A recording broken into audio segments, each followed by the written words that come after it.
Referrals are not a strategy. It's a reward for doing a good job. Hey, welcome back to the show. On this episode, we're going to be talking about why referrals are drying up and what you can do to fix that problem. So listen, I love referrals. Referrals are great. They're still the number one type of lead that we can receive, right? There's almost no selling required. There's no haggle on price. Like whenever we get a referral, it's almost a slam dunk. And so, yeah, we want referrals. 100% we want referrals. And we should still be seeking referrals, okay? But here's the problem with referrals. Referrals are not a strategy. It's a reward for doing a good job. Now think back when you were a kid and you got, all A's on your report card and your parents are like, hey, we're going to take you out to get ice cream because you got all A's. That's a reward. This is the same thing with referrals. You could do an amazing job for a client. Beautiful, whatever it is you do, it's beautiful, great service. If the client is just not inclined to want to give you a referral, guess what? You're not going to get a referral from that client. You're 100% putting the lifeline of your business into a stranger's hand and hoping that they are going to give you a referral. I've had clients that were kind of difficult to deal with and the job wasn't that great. It was pretty straightforward. Like, a monkey could do the work. Like it wasn't difficult. And that client went on and gave us lots of referrals. And you're like, because Jane gave us your name and said you did a great job. I'm like, wow, I didn't see that coming. I would have never expected Jane to give me a referral. And then I've had jobs where I'm like this, the clients their minds are going to be blown. They're going to love us. We're going to get tons of referrals out of this person. And then crickets. Not a single referral comes from that person. And that's the problem with relying on a referral strategy. Now, yes, there are ways that you can help cultivate more referrals from people. It's not a strategy though. I can't go out and get 10 referrals today if I need 10 leads. I can't do that. I can call people and ask them, I can bug them, and maybe I can get some referrals, but it's a push, right? I'm not pulling them into my world. I'm pushing, against my clients, hoping that they're giving me a referral. In other words, I'm not attracting that type of lead into my life. I'm making it happen through force. And that's just not a great way to have to rely on to get referrals. And so what happens, a lot of guys, I see this mostly with contractors that have been in business for like 15, 20, 25 years. They're calling me like, hey, Brad, I don't understand. Been in business 20 years. All of a sudden, we're not getting any leads. I've been getting leads through referrals for 20 years. I've never done marketing, but now I'm not getting leads. And it's obvious once you understand why this is happening. So let me just unpack this real quick and why this is happening to people. Here's the thing. The modern homeowner, which is going to be younger people. So now we're talking about, potentially 20-year-olds, 30-year-olds for sure, 40-year-olds, 50-year-olds. These are, younger generations than some of the people that have been in business for 20 years. Like if you're in your 50s and you're selling jobs to people in their 30s, there's two generations of trends and, buying habits and all that stuff that's changed. When you were in your 20s or 30s and had your business and you were selling to 20 and 30-year-olds, you were on the same language. Like you spoke the same language. It was easy to connect. But now that you're older and you're selling to younger crowds, you're not fully understanding where the disconnect is. So the modern homeowner now shops online. That never happened before. When when you were younger, people didn't shop online. I remember when I was like, I don't know about this Amazon stuff. I don't know if I trust it, and I wasn't like a long time holdout. I kind of jumped on the bandwagon, I would say earlier than most people did, but I certainly wasn't the first people that did it. I wasn't the early adopters by no means, but I've always been an early adopter in most things. And that's served me well. But here's the thing. The modern homeowner shops online. They compare providers. They read reviews. They research personalities and they consume content. That's how they learn. Okay. So here's the thing, here's 5 reasons why referrals have slowed down for most people. People don't talk like they used to. Think about this. If you're older, if you're in your 40s or older, when you were younger, you would go and you would do things in person. Social media wasn't around. You didn't spend hours a day or hours a week on social media or online. You were doing things in person, right? So we don't have the neighborhood grill outs anymore. That used to be a weekly thing when we were younger. People would have weekly grill outs and you would get around and talk and have conversations. That doesn't happen anymore. People don't chat at kids' baseball games. Like, parents aren't really chatting with each other. They're on their phones in between pitches, right? They're not actually having conversation with the other people on the field, and the other parents. And half of the communication that we do now is digital. It's email, it's text. We're not having good old-fashioned conversations. And in those conversations, lots of different topics come up, right? If I run into you at the gas station and I've known you for a long time, we have a conversation. We might have a 10, 15-minute conversation. And we're talking about all kinds of stuff. What are you up to now? How's the kids? How's the wife? How's this and this and this and this? And, and in a conversation, they go, yeah, we just got done remodeling our bathroom. Oh, it's crazy. It's funny. We were just looking for somebody to remodel our bathroom. Who did you hire? And you have this conversation. If I'm texting someone, that same person, and I have a question, hey, John, I just had a quick question. Where did you buy that thing, this, or whatever? And then he answers the question, and that's it. There's no additional dialogue that happens. It's just a one way. I ask a question, he answers it. That's the end of it. There's no conversation that happens. So the opportunity for things like that could come up don't happen anymore, right? So now, and I don't know if I don't follow him on social and he didn't post on social media that he's having a bathroom remodel, I have no idea to ask him who they used for a bathroom remodel. Now, I could post it on social media. Hey, I'm looking for a contractor. Who do you guys recommend? If John doesn't see that post, he's not going to respond. If by happenstance he does see the post, he might say, oh, I use this company. So now it's all happenstance. It's all like luck, if you will, that you're going to get the information you're looking for. So the conversations are gone. The good old-fashioned conversations are mostly gone. Also, number 2, homeowners forget you. I know this is going to take a hit on your ego, but the reality of it is, it doesn't matter how amazing of a job you did, 6 months, a year, 2 years later, they've completely forgot who you are. They don't remember the name of your business. They don't remember your name personally. That's just the reality, because there's so much information now that we consume. Our brain runs out of storage, essentially. I joke that, like, this is a joke, but I say, yeah, I've learned so much information. Now I have to rewrite things. Every time I learn something new, I have to rewrite something old because I've run out of storage, right? Because I know so much. Again, it's a joke, but there's some truth in that. Like, we've consumed so much information. There's no possible way we can remember everything. And so I don't remember the name of the company, who did this, or who services our lawn care or cuts the grass or whatever. I don't even remember half the time. I have to go and think about it, or go look at a bill or something. That's just reality. I know you think you're amazing and everybody loves you. The reality of it is they forget about you. And so if you're not doing top of mind marketing after the fact, they're going to forget who you are. They can't even refer you. Okay. Number 3, in the construction, it's competitive, right? So customers have endless options. They can search Google, Nextdoor, Facebook, TikTok influencers, Yelp. They have endless options of where they can look for information. Again, before social media, you had to rely on either the phone book or somebody that you knew that had work done. Like that was, so referrals were super important. 20 years ago, referrals were very, very important. Today, referrals are not a viable strategy for getting leads for your business. And if you rely 100% on that and you don't do any marketing, you're going to get left behind, guys.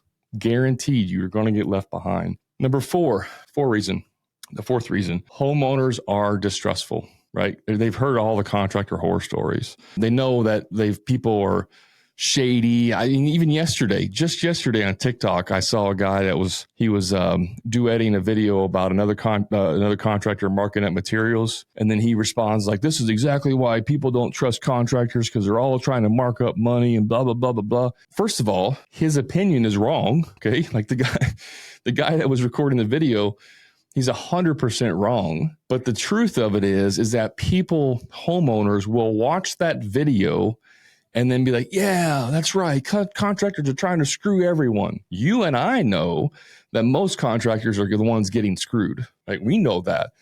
The homeowners are the ones thinking they're getting screwed. So there's a ton of distrust in the industry. And if you have nothing on the internet that gives, a taste of who you are and why they should trust you, you have a huge hurdle to overcome.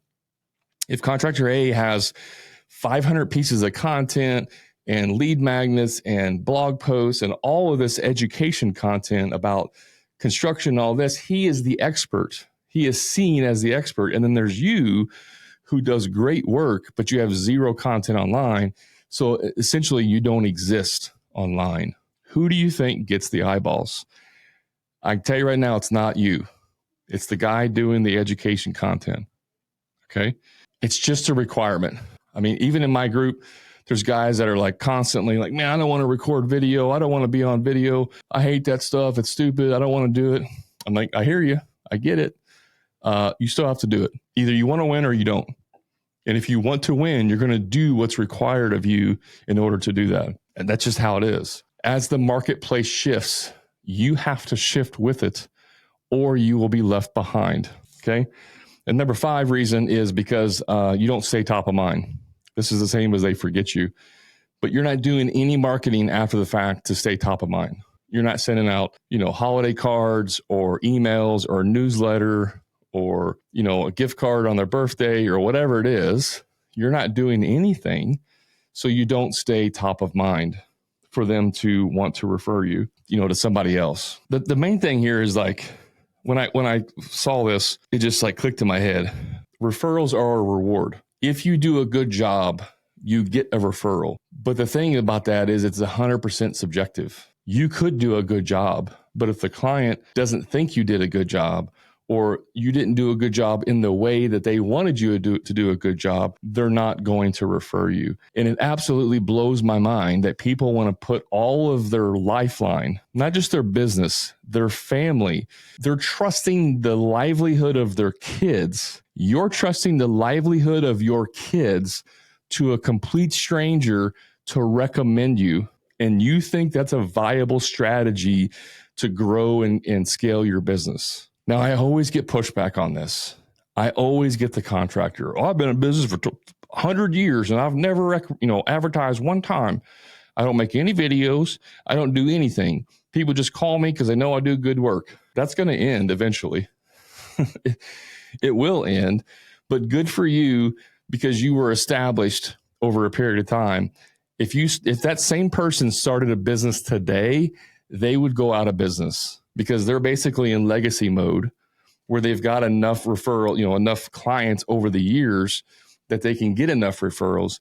And that's usually only the case for type of contractors that are doing small quantity of jobs. I'm not talking about size of jobs. I mean, small quantity. If you only do 4 jobs a year, you do like 4 big remodels a year, you obviously don't need that many leads. If you're trying to scale your business, to whatever 10, 15, 20 million, and you need to do 50 jobs a year, referrals are not going to get you there.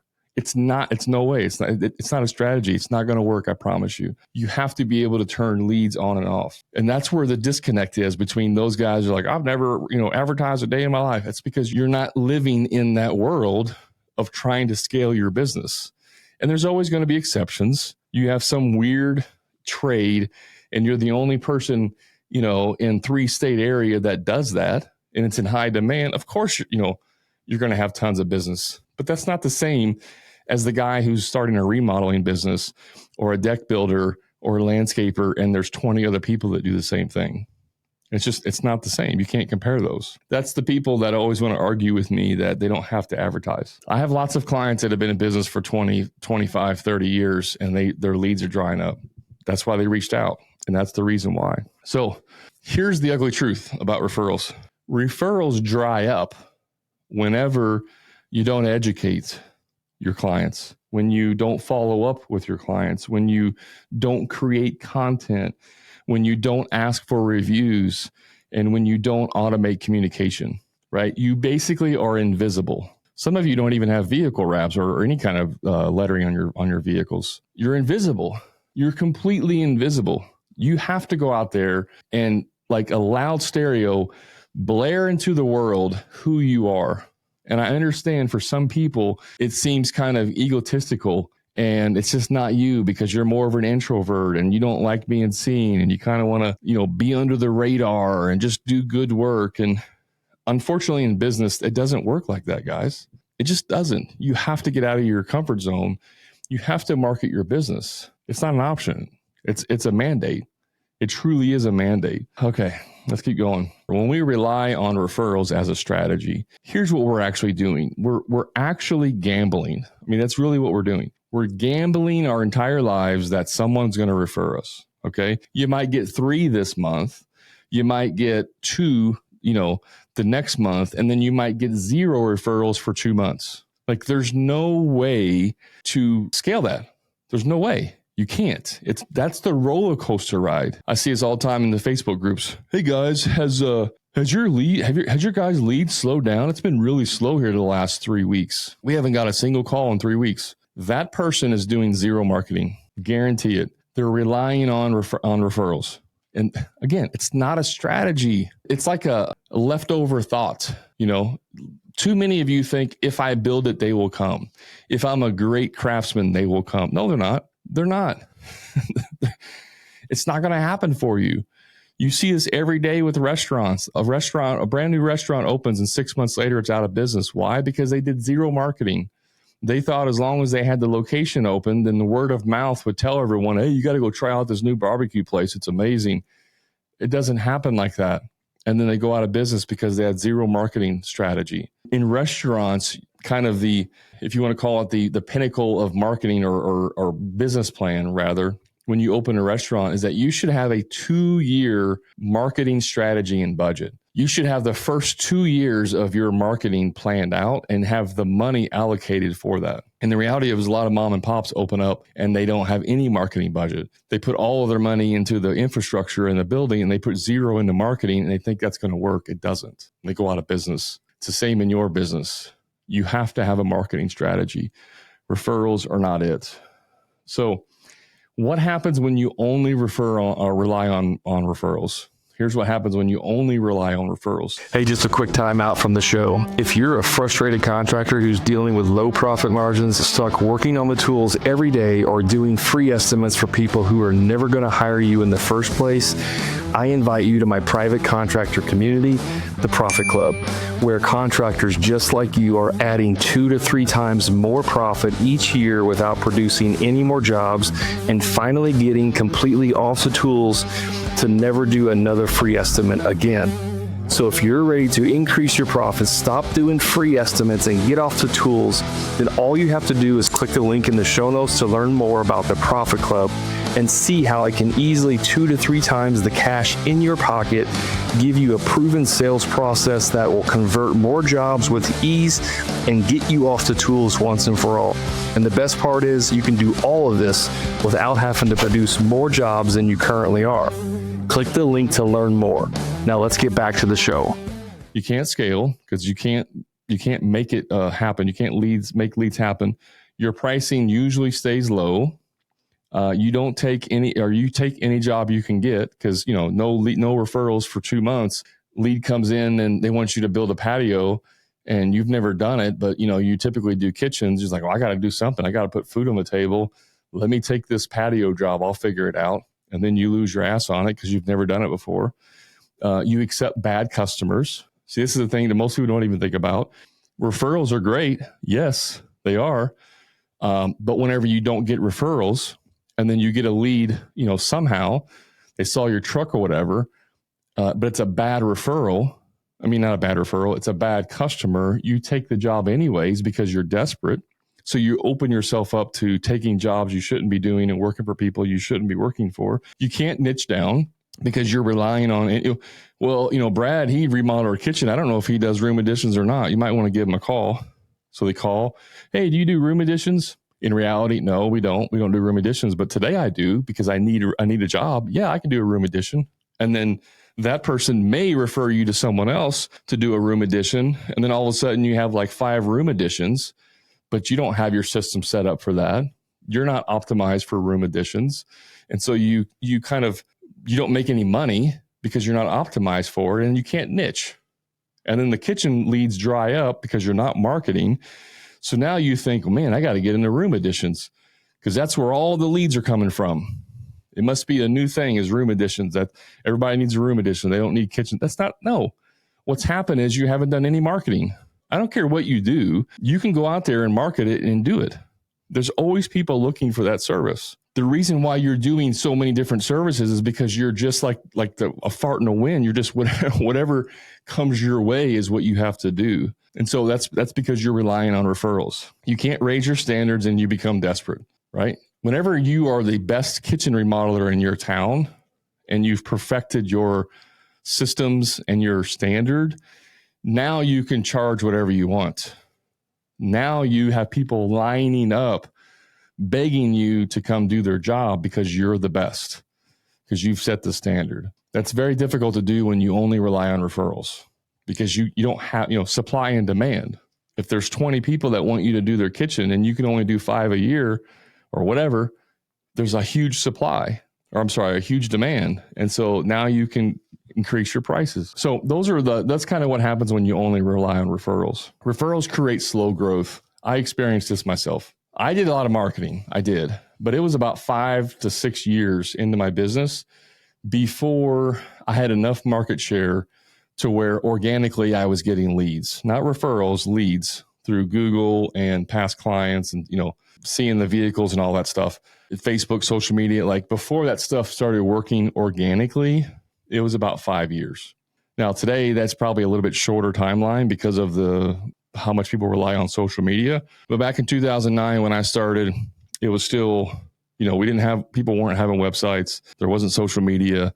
So it was still very much kind of on the end of the communications and referral type of strategy. But then I got to experience the shift, the invention of the Google reviews, and then Facebook reviews, and then Facebook advertising, and then Google pay-per-click. Like I got to experience all of those things and see how it moved across, the generations of contractors and how it had affected them. And so, yeah, there's a difference in the shift in how that marketing works.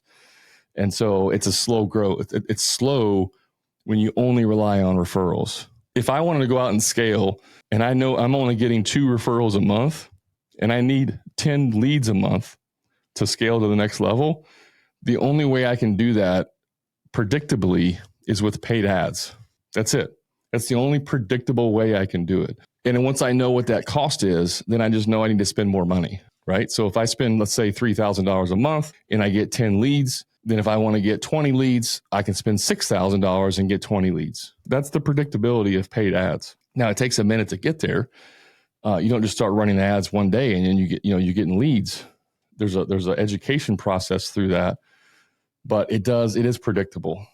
Okay. So here's just a few tips on what you can do to kind of get away from the referral only. Okay. So number one, show your face on video.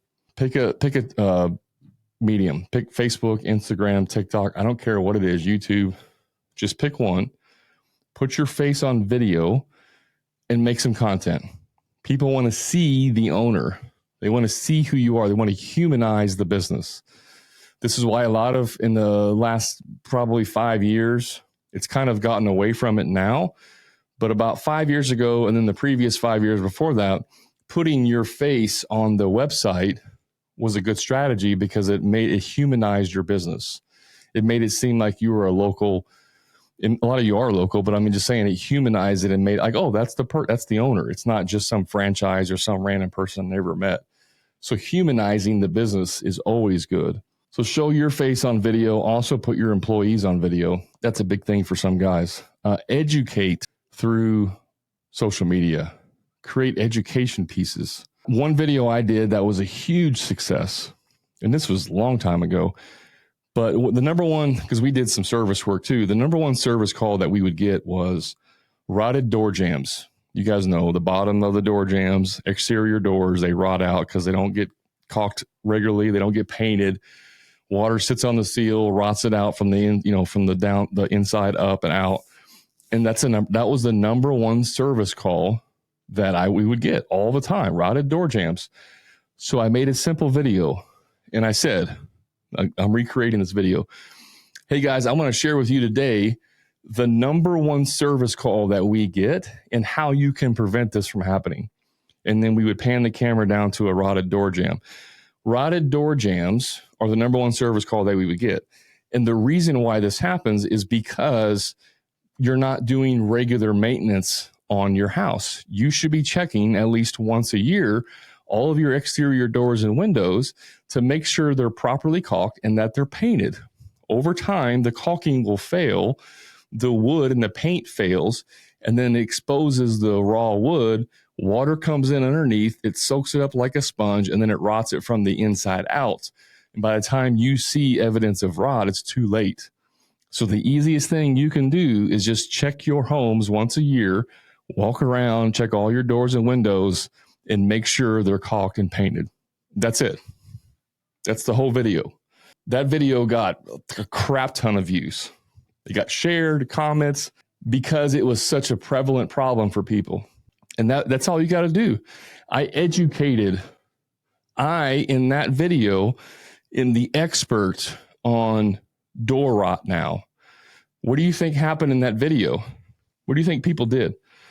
They went home, they checked their house. Sure enough, they see evidence of doors and windows rotting. And then what did they do? They called me. Hey, Brad, we saw your video. We went home and looked, and sure enough, we got some damage. Would you be able to come over and fix that before it gets too bad? Instant credibility, instant expert, instant leads. That's the power of doing stuff like that. So you got to educate your customers on social media. Another thing, email your past customers. We had a monthly newsletter, and I would put in there different things like service spotlight. Here's a service that we offer. Here's a new kitchen gadget, where it would be like some new appliance in your kitchen or something, whatever, just kind of like a new thing, like new technology. We would also have, like, from the desk of Brad Hebner, what's going on in the business or whatever, or in construction. So there was like 4 or 5 different, things in this newsletter. We would send it out once a month, email, and without fail, every single month when we would send that out, I would get 1 to 3 replies to the email saying, hey, Brad, we actually need you to come out and do a new job, or we want to get an estimate on a new job, or whatever. Like, that newsletter would trigger a response for work because it's front of mind. Sometimes it was the thing in the newsletter. Oh, I didn't realize you guys did this type of work. We actually need someone to do this. So that's another education piece, front of mind, email and past customers. Another thing is ask for reviews immediately, as soon as the job's done. Get the reviews. It's going to help you. And then create shareable content, right? So like if you create content of like, this is why you should hire us because we're the best. That's not really shareable. People aren't going to share that because they don't really care about you or why you're the best. But if you share something that's like, here's a hack that most of you don't know. If you do this, this, and this, you'll get this result, right? And so now it's like, oh, my mom actually deals with this. I'm going to share that to my mom. Or my neighbor was just talking about this. Let me tag them in the comments. That's a shareable piece of content. It's not about you. So like, yes, it's the same as educating your customers, but it can also be things that you purposely plan to share, content that you want to be shareable. So those are just some things you can do to help boost your presence, help boost your lead flow beyond referrals. But there's lots of things you can be doing, guys. There's lots of things. You just can't rely 100% on referrals. So your new referral is your Google rating, your Facebook group engagement, if you have one, your Instagram feed, your TikTok authority, your email presence. That's your new referral source. Those are your new referrals. Those are the 2025s of referrals, are those things. And yes, we're still going to get referrals. They're still going to be the best, but we can't rely on them completely. Now, I will tell you this. This is the last thing. If you want better referrals and more referrals, you need to turn your customers into advocates or into raving fans. So in the experience that you're giving them, if you do like post-project celebration photos, or you do a small thank you gift or a handwritten card, or a discount referral card, which I don't really believe in, but for some services it does work. A before and after album they can actually, keep at the house. Like little things like that. There's a great book called Giftology. It breaks down how to give great gifts. And so the best thing you can do for a lot of clients at the end of the job is giving, and obviously the size of the job matters. If you're doing a $2,000 job, you're not going to spend $200 on a gift. If you're doing a $100,000 job, you can afford to spend $200 on a gift. It doesn't have to be expensive. It just has to be personalized. I've had clients that have had, cutting boards engraved with their name. One of my clients, their client was having I forget if they had a baby or if it was, there was something going on and the husband liked one thing and the wife liked something else. And so he went and got two different gifts. One was for the husband, one was for the wife, and they loved it. Right. Another client has, had they had a baby and they had a baby blanket with the baby's name embroidered on it, was given as a gift. Has nothing to do with the house or the project or your business. What do you think happens whenever the baby gets the baby blanket? It has the baby's name on it. And now the baby sleeps with that every single night. What does that do to the homeowner? Every time they see the baby blanket, they think about you and your business and how thoughtful that gift was. Now they become raving fans. They become advocates. They're out there demanding that people hire you because of the experience you created. I saw a guy on TikTok the other day. He's like, here's how we dominate. We had these custom boxes with a coffee mug and something else in there, a travel mug or something. And it had the company's logo on it. The box was branded with the company logo. You open the box, there's the two mugs. They're branded with the company's logo. And they're very well done. They look very nice and they're very expensive. And he hands those out to general contractors and people as a kind of a gift. Guys, people don't want your logoed crap. They don't. They don't want a hat with your business name on it. They don't want a jacket with your business name on it. They don't want that crap. You're doing it because you think it's going to help brand and market your business. Stop that shit. Seriously, stop doing that. Create personalized gifts for them that they will enjoy, not some logo travel mug. And stuff drives me nuts. If you do that and you spend some effort and you give a personalized gift at the end, you watch what happens. If you do that and you don't get a very overwhelmingly positive response from your clients, come back and tell me that I'm stupid and don't know what I'm talking about. Do that. I welcome you to do that because I know what's going to happen if you truly give a thoughtful, personalized gift at the end of a job. What will actually happen? Try it and see. Prove me wrong. I always challenge people to prove me wrong. No one ever calls me and tells me that I was wrong, though. I'm not saying that I'm right. I'm just saying no one ever actually calls me back and tells me I'm wrong. I wish people would. I love being wrong because it proves or gives me a reason to challenge that thought and then look and see if maybe there's a new or better way. So I always welcome people to come and challenge me if I say something that's wrong or that you've done the correct way and didn't get the same results. I do get people sometimes say, well, that doesn't work. Hey, Brad, I try to charge for an estimate and that doesn't work. Well, that's because you weren't doing it right. That's not because it doesn't work. It's because you didn't actually execute it properly. That's a totally different thing. I digress. So I know we're running low on time, and I just want to kind of button this up here. Here's the harsh reality. Referrals are slowing down because of what I mentioned before. People just operate differently, okay? It's not the economy that's the problem. It's not people these days that are the problem. It's because you stopped marketing your business when you got busy. You had a run of referrals. You got super busy, and so you stopped marketing. I had this question come up this week on our marketing call. One of my clients is like, hey, I'm booked out till June of next year. Should I stop marketing my business? The answer is no. You should not 100% stop marketing your business. You can reduce like ad spend if you're spending money on ads. If you're spending $3,000 a month on ads, drop it down. Maybe only spend $500 a month on ads. The problem is when you stop doing those things, it takes months to restart it and be effective. And so you can lose 3 months of time. And the problem with marketing is that whenever you notice something isn't working, it's too late.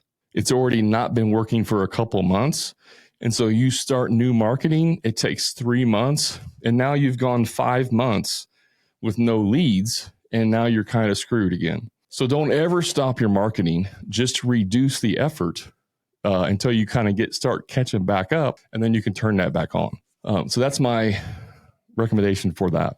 All right. I mean, that's pretty much all I got. I hope this kind of awakens your eyes to the fact that you cannot rely on referrals. It's not a strategy, guys. It truly is not a strategy. I love that people that can work 100% off referrals and they've been doing it for a long time. I promise you, you're going to wake up one day and the referrals are going to dry up. And with the technology and the information that's available now, the playing field has definitely leveled out. A guy starting a business today has just as much information and advantage as the guy who started 5 years ago and learned all this information the hard way through the school of hard knocks. You know, in the past, everyone had to go kind of through a rite of passage of learning information because it wasn't readily available. Now it's readily available. So, you know, a 19-year-old kid can start a business and have the exact same advantage of a 35-year-old guy who's been in business for 10 years. There's no difference. And that's the part. You're like, well, I've been in business for 15 years. You know, I'm better than everyone. No, you're not. You're not better. They have the same advantage you do. And they will probably pass you up because they're using new technology. The older you get, the harder it is for you to want to learn new technology. And so when the new people come in, they learn the new technology that makes things 10 times easier or faster, i.e. Chatbots, you know, AI, chat, all that stuff. AI technology is surpassing everything. And so the young kids who have, you know, spent hours and hours and hours learning AI is going to surpass the guy who's been in construction for 20 years because they know how to apply that technology and you don't. And it's an equalizer. So you can't just sit on your butt and say, well, it's worked for 20 years. It's always changing, always changing. So, all right, guys. Thanks for hanging out with me. That's all I got for this episode. You know where to find me on the socials. You can search for the Hammer and Grind Podcast or go to the show notes. And just a reminder, if you haven't bought my book yet, why not? Like a lot of the stuff that's going to help you make more money is in this book. All you got to do is buy it. It's in the show notes. And you'll learn a great ton from it. If you buy the book and don't learn anything, hit me a message. I'll refund you. No problem. I don't care. All right. That's all I got for this episode. Thanks for hanging out with me. I appreciate you all. Until next time, you know what to do, guys. Remember, profit is not a dirty word.